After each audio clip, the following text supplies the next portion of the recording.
Hey, Porter here, just back with some more of Jung's The Red Book. We're going to check out the remains of earlier temples today. And this is from the Liber Secundus. Yet another new adventure occurred. Wide meadows spread out before me, a carpet of flowers, soft hills, a fresh green wood in the distance.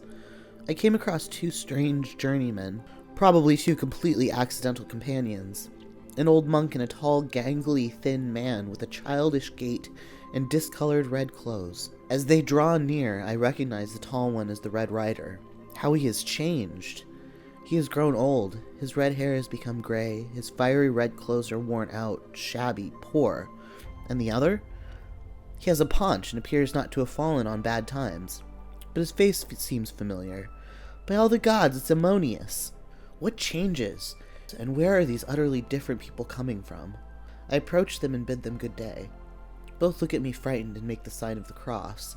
Their horror prompts me to look down at myself. I am fully covered in green leaves, which spring from my body. I greet them a second time, laughing. Ammonius exclaims horrified, "Apage Satanas!"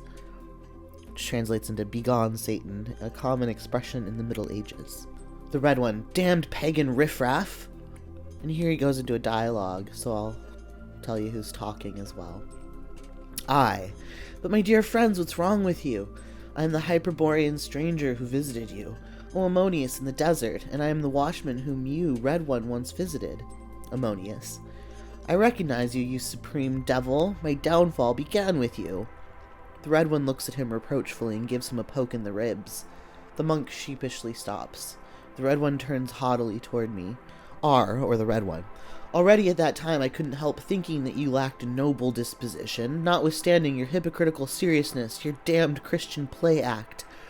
At this moment Ammonius pokes him in the ribs, and the Red One falls into an embarrassed silence. And thus both stand before me, sheepish and ridiculous, and yet pitiable. Where from, man of God? What outrageous fate has led you here, let alone in the company of the Red One? Ammonius, or A. I'd prefer not to tell you, but it does not appear to be a dispensation of God that one can escape. So know then that you evil spirit have done me a terrible deed. You seduced me with your accursed curiosity, desirously stretching my hand after the divine mysteries. Since you made me conscious at that time that I really knew nothing about them, your remark that I probably needed the closeness of men to arrive at the higher mysteries stung me like infernal poison. Soon thereafter I called the brothers of the valley together and announced to them that a messenger of God had appeared to me, so terribly had you blinded me, and commanded me to form a monastery with the brothers. When Brother Philetus raised an objection, I refuted him with reference to the passage in the Holy Scriptures where it said that it is not good for man to be alone. So we founded the monastery near the Nile, from where we could see the passing ships. We cultivated fat fields, and there was so much to do that the Holy Scriptures fell into oblivion. We became voluptuous, and one day I was filled with such terrible longing to see Alexandria again. I talked myself into believing that I wanted to visit the bishop there. But first I was intoxicated so much by life on the ship, and then by the milling crowds of the streets of Alexandria, that I became completely lost. As in a dream, I climbed into a large ship bound for Italy. I felt an insatiable greed to see the world. I drank wine and saw that women were beautiful. I wallowed in pleasure and wholly turned into an animal. When I climbed ashore in Naples, the Red One stood there, and I knew that I had fallen into the hands of evil. Be silent, old fool. If I had not been present, you would have become an outright pig. When you saw me, you finally pulled yourself together, cursed the drinking and the women, and returned to the monastery. Now hear my story, damned hobgoblin. I too fell into your snare, and your pagan arts also enticed me. After the conversation at that time, where you caught me in the fox trap with your remark about dancing, I became serious. So serious that I went into the monastery, prayed, fasted, and converted myself. In my blindness, I wanted to reform the church liturgy, and with the bishop's approval, I introduced dancing. I became abbot, and as such alone had the sole right to dance before the altar, like David before the Ark of the Covenant. But little by little, the brothers also began to dance. Indeed, even the congregation of the faithful, and finally the whole city danced. It was terrible. I fled into solitude and danced all day until I dropped, but in the morning the hellish dance began again. I sought to escape from myself, and strayed and wandered around at night. In the daytime I kept myself secluded and danced alone in the forests and deserted mountains, and thus gradually I came to Italy. Down there in the south I no longer felt as I had felt in the north. I could mingle with the crowds. Only in Naples did I somewhat find my way again, and there I also found this ragged man of God. His appearance gave me strength. Through him I could regain my health. You've heard how he took heart from me, too, and found his way again. I must confess I did not fare so badly with the Red One. He's a toned-down type of devil. I must add that the monk is hardly the fanatical type, though I've developed a deep aversion against the whole Christian religion since my experience in the monastery. Dear friends, it does my heart good to see you enjoying yourselves together. Both. We are not pleased, mocker and adversary. Clear off, you robber, pagan. But why are you traveling together if you're not enjoying each other's company and friendship? Or Ammonius. What can be done? Even the devil is necessary, since otherwise one has nothing that commands a sense of respect with people. Well, I need to come to an arrangement with the clergy, or else I will lose my clientele. Therefore the necessities of life have brought you together, so let's make peace and be friends. Both. But we can never be friends. I see the system is at fault. You probably want to die out first. Now let it pass, you gold ghosts. This is an interesting conversation so far. Alright, let's keep going. When I had seen death and all the terrible solemnity that is gathered around it, and had become ice and night myself, an angry life and impulse rose up in me. My thirst for the rushing water of the deepest knowledge began to clink with wine glasses. From afar I heard drunken laughter, laughing women, and street noise. Dance music, stamping, and cheering poured forth from all over, and instead of the rose-scented south wind, the reek of the human animal streamed over me. Ugh. Luscious, lewd whores giggled and rustled along the walls. Wine fumes and kitchen steam and the foolish cackling of the human crowd drew near in a cloud. Hot, sticky, tender hands reached out for me, and I was swaddled in the covers of a sickbed. I was born into life from below, and I grew up as heroes do, in hours rather than years. And after I had grown up, I found myself in the middle land and saw that it was spring. Jung is on some kind of trip here, you guys. But I was no longer the man I had been, for a strange being grew through me. This was a laughing being of the forest, a leaf-green daemon? I'm gonna say demon. A leaf-green demon, a forest goblin and prankster, who lived alone in the forest and was itself a greening tree being, who loved nothing but greening and growing. I like greening and growing. He was neither disposed nor indisposed toward men, full of mood and chance, obeying an invisible law, and greening and wilting with the trees, neither beautiful nor ugly, neither good nor bad, merely living, primordially old and yet completely young, naked and yet naturally clothed, not man but nature, frightened, laughable, powerful, childish, weak, deceiving and deceived, utterly inconstant and superficial, and yet reaching deep down to the kernel of the world. I had absorbed the life of both of my friends. A green tree grew from the ruins of the temple. They had not withstood life, but seduced by life, had become their own monkey business. They had got caught in the muck, and so they called the living a devil and a traitor. Because both of them believed in themselves and in their own goodness, each in his own way, they ultimately became mired in the natural and conclusive burial ground of all outlived ideals. The most beautiful and the best, like the ugliest and the worst, end up someday in the most laughable place in the world, surrounded by fancy dress and led by fools, and go horror-struck to the pit of filth. After the cursing comes laughter, so that the soul is saved from the dead. Ideals are, according to their essence, desired and pondered. They exist to this extent, but only to this extent. Yet their effective being cannot be denied. He who believes he's really living his ideals, or believes he can live them, suffers from delusions of grandeur and behaves like a lunatic, in that he stages himself as an ideal, but the hero has fallen. Some crazy Harvey Dent stuff here. Ideals are mortal, so one should prepare oneself for their end. At the same time, it probably costs you your neck. For do you not see that it was you who gave meaning, value, and effective force to your ideal? If you have become a sacrifice to the ideal, then the ideal cracks open, plays carnival with you, and goes to hell on Ash Wednesday. The ideal is also a tool that one can put aside any time, a torch on dark paths.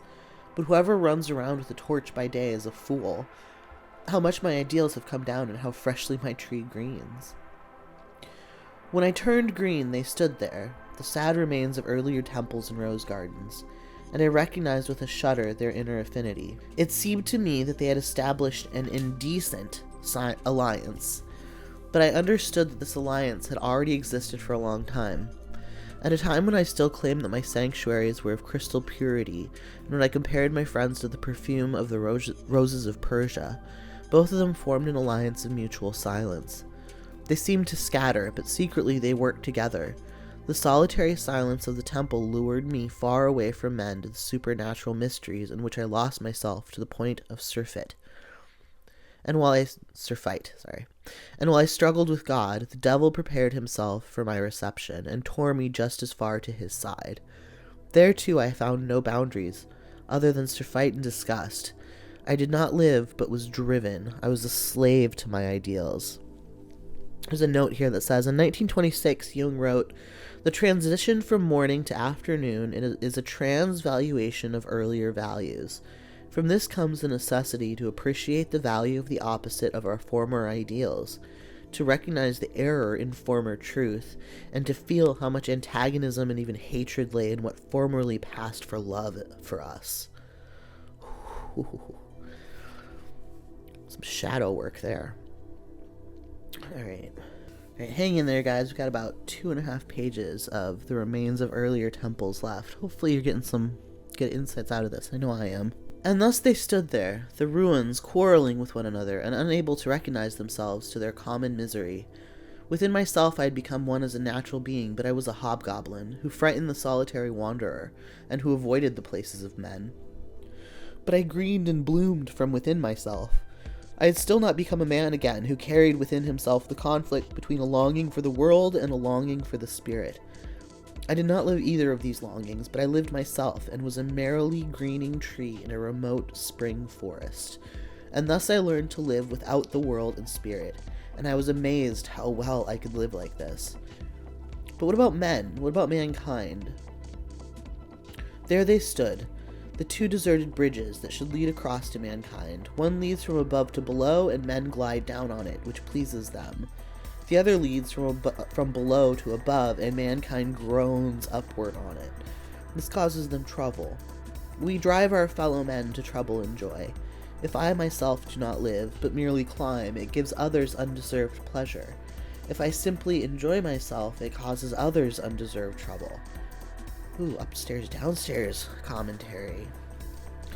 If I merely live, I am far removed from men. They no longer see me, and when they see me, they are astonished and shocked. I myself, however, quite simply living, greening, blooming, fading, stand like a tree always in the same spot, and let the suffering and the joy of men pass over me with equanimity. And yet I am a man who cannot excuse himself from the discord of the human heart. But my ideals can also be my dogs, whose yapping and squabbling do not disturb me, but at least then I am a good and a bad dog to men. But I have not yet achieved what should be, namely that I live and yet am a man. It seems to be nearly impossible to live as a man. As long as you are not conscious of yourself, you can live, but if you become conscious of yourself, you fall from one grave into another. All your rebirths could ultimately make you sick.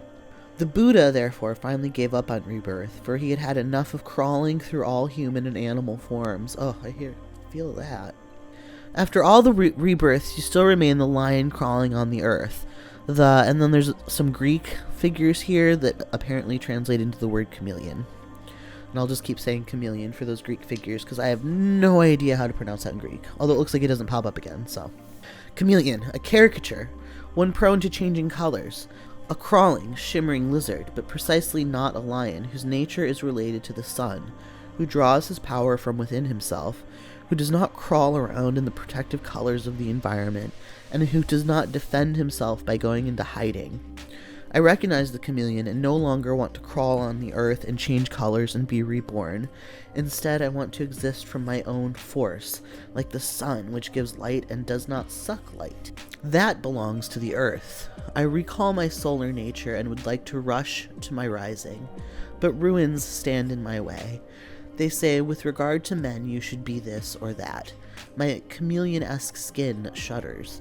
They obtrude upon me and want to color me, but that should no longer be. Neither good nor evil shall be my masters. I push them aside, the laughable survivors, and go my way again, which leads me to the east. The quarreling powers that for so long stood between me and myself lie behind me. Henceforth I am completely alone.